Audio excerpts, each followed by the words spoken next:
Hey boys and girls, so this is the story Wax to Crayons by Inez Snyder. Look, they have my last name, but no, I'm not related to them. So in our book we have the title page, How Are Things Made? Wax to Crayons by Inez Snyder. And this book has a table of contents. Do you remember what the table of contents is? Remember the name of the table of contents is the name of the chapter and what page it's on.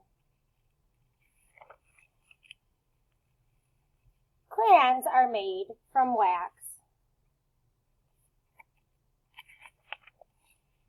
First, the wax is heated. Wax melts when it is hot. So here's a picture of it. Colored powder is mixed into the hot wax. The wax becomes the same color as the powder. So whatever color you want to color the wax, that will be the color of the powder. And this color powder was red, so the wax becomes the same color as the powder. Now it's red. Next, the colored wax is put into a mold. The mold will make the wax in the shape of crayons.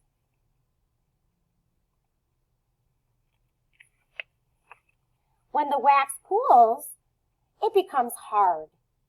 The hard wax is taken out of the mold. The wax is now in the shape of crayons. So think about it. When the wax cools, it becomes hard. So then what does that turn into? A solid, a liquid, or a gas? Yes, a solid. So here are your crayons as solids.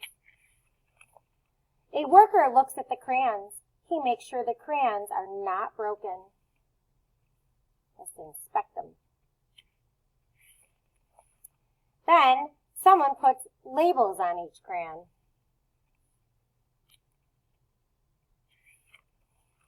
The finished crayons are put into boxes.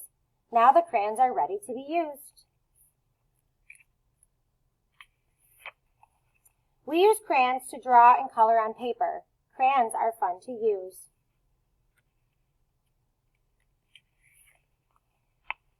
Okay, that's the end of our story. Thank you for listening. Don't forget, you need to go and complete your assignment that says, is melting crayons a reversible change or an irreversible change? You just have to type one of those words, reversible or irreversible, and hit submit assignment. Remember, a reversible change is one that you can put back together without adding anything to it, and an irreversible change is one that cannot be put back together unless you add another material. Have a good day, friends.